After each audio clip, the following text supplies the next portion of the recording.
حتى يتبين لكم الخيط الأبيض من الخيط الأسود من الفجر. فجر کا ٹائم شروع ہونے تک کھاتے پیتے رہو، تم کو اجازت ہے. جب فجر کا ٹائم ہو جائے آپ کھانے سے رکا جائے. کہاں تک رکا جائے؟ فرمایا اتم الصیام الی اللیل، رات تک اب اپنے آپ کو کھانے پینے سے نفسانی خواہشات سے روک لو گے تو اس کو تمہارا روزہ شمار کیا جائے گا. روزے کا معنی ویسے تو رکنا ہے، مگر رکنا کس ارادے سے؟ اللہ کی رضا کے لیے، اس مالک کے حکم کو بجا لاتے ہوئے عبادت کی نیت سے، اپنے رب کا حکم ماننے کی نیت سے. جو بندہ یہ کہہ دے کہ میرا روزہ ہے، بس اتنا لفظ چھوٹا سا جملہ زبان سے بولنے کی وجہ سے وہ روزہ دار بن گیا. یہ لفظ اگر نہیں بولتا تو سارا دن بھوکا رہے، پیاسا رہے، رب کائنات کو پرواہ نہیں، کیونکہ نیت نہیں پائی گئی. جب نیت پائی گئی، آپ دیکھو جملہ کیا ہے کہ میرا روزہ ہے یا میں روزہ دار ہوں. اور ہم آج کل عربی زبان کے اندر وہ نیت کرتے ہیں وَبِ صَوْمِ غَدٍ نَوَيْتُ مِنْ شَهْرِ رمضان. یہ عربی زبان کے اندر نیت کرتے ہیں. اگر کسی کو نہیں آتی تو وہ یوں کہہ دے کہ میرا آج کا روزہ ہے، میں سحری کھا رہا ہوں تاکہ میں آج کا روزہ رکھوں. اتنا جملہ کہنے کی وجہ سے آپ اس کے لیے حکم بدل گیا.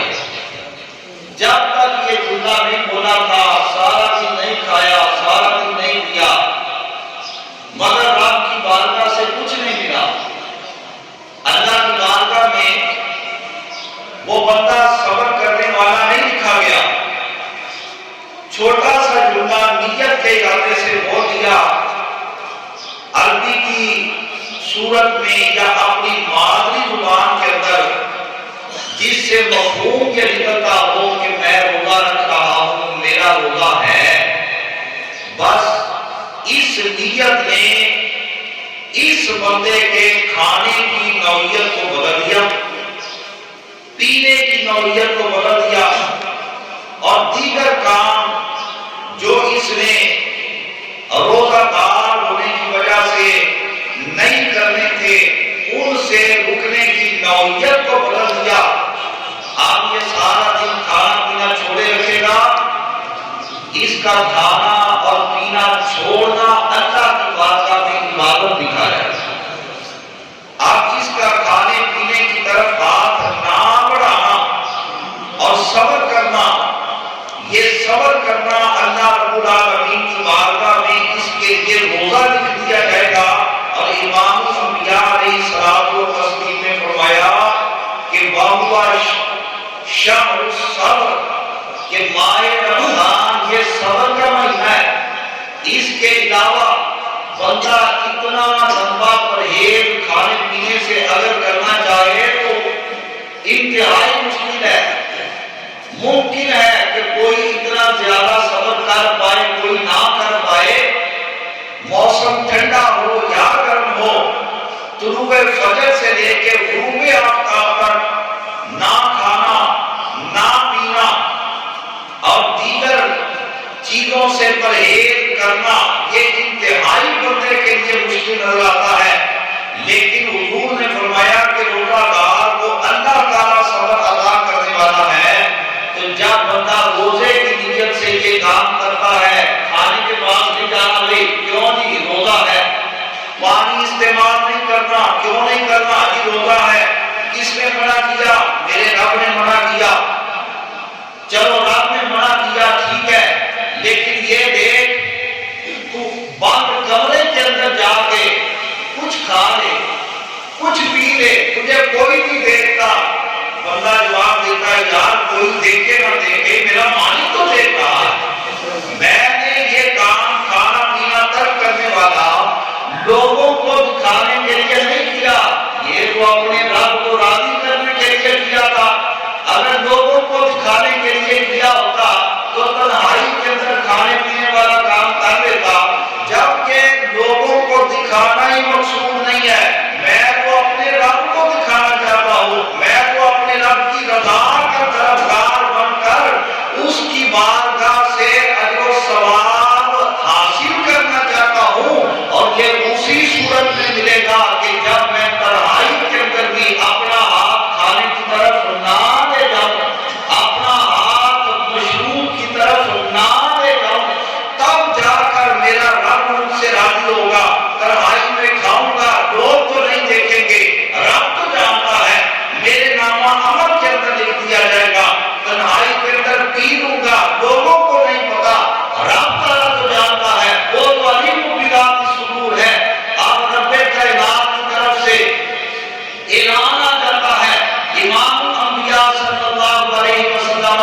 سجدے غیر اللہ کو کیے گئے اور عبادت غیر اللہ کے لیے کی گئی، دکھاوے کے لیے کی گئی، مگر روزے کے بارے میں رب کائنات نے فرمایا الصوم لی، روزہ اگر رکھا گیا ہے تو یہ بے عید ادا کے لیے رکھا گیا ہے۔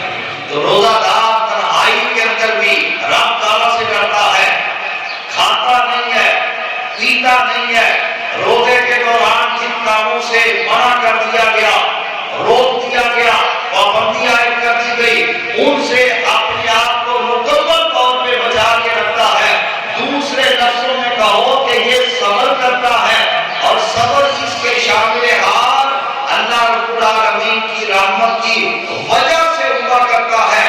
تو پھر ایسا بندہ جو صبر کر دیتا ہے، کھانے سے بھی پینے سے بھی، دل لمبا ہو تب بھی نہیں کھاتا، دل گرم ہو تب بھی نہیں پیتا، تو امام الانبیاء صلی اللہ علیہ وسلم نے فرمایا ایک تو اس بندے کو اللہ رب العالمین روزے کی جزا خود ادا کرے گا، اور دوسرے نمبر پہ میرے آقا نے فرمایا للصائم فرحتان، فرحۃ عند فطرہ وفرحۃ عند لقاء ربہ۔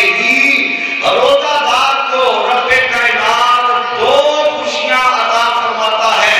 ایک خوشی تو جب شام کو دسترخوان سج جاتا ہے، وہاں بیٹھتا ہے کہ میں نے سارا دن اپنے مالک کی رضا کے لیے روزہ رکھا، اب یہ نعمتیں اللہ تعالیٰ نے صبر کرنے کے طور پہ، صبر کرنے کے بعد انعام کے طور پہ مجھ کو عطا فرمائی، جب لمحے بعد میں ان کو استعمال کروں گا۔ حضور نے فرمایا ایک تو دنیا میں یہ خوشی رب کائنات عطا کر دیتا ہے، اور دوسری خوشی رب کائنات اس کو قیامت والے دن عطا کرے گا، جب بندہ روزہ دار کو مالک کائنات اپنی ملاقات عطا فرما دے گا۔ روزہ دار کے لیے حضور نے فرمایا ایک انعام یہ بھی ہے، نخلوف فی الصائم اطیب عند اللہ من ریح المسک۔ روزہ دار کھانے پینے سے پرہیز کرتا ہے، اور کھانے پینے سے پرہیز کی وجہ سے جب اس کا معدہ خالی ہو جاتا ہے، تو خالی معدہ ہو تو بندے کے سانس سے ہلکی ہلکی بو آنا شروع ہوتی ہے، اس کے منہ سے ہلکی ہلکی بو آنا شروع ہو جاتی ہے۔ امام الانبیاء صلی اللہ علیہ وسلم نے فرمایا روزہ دار پریشان نہ ہو، یا رسول اللہ منہ سے بو آنے لگی تو کیوں نہ پریشان ہو؟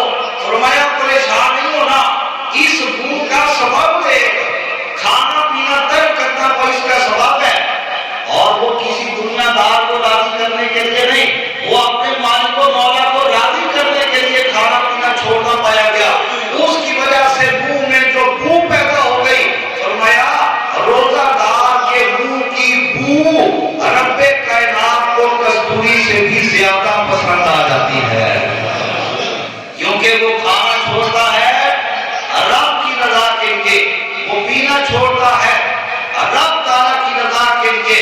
اور حضور نے فرمایا والقیام جنۃ والصیام جنۃ، روزہ ایک ڈھال ہے، جس طرح میدان جنگ کے اندر جب دشمن تلوار کا وار کرتا یا تیر چلاتا تو ادھر سے دوسری فوج کا سپاہی وہ اپنے آپ کو بچانے کے لیے ڈھال کو اپنے آگے کر دیتا تاکہ اس پر تیر کو روکا جائے، تاکہ اس پر تلوار کے نشانے کو روکا جائے۔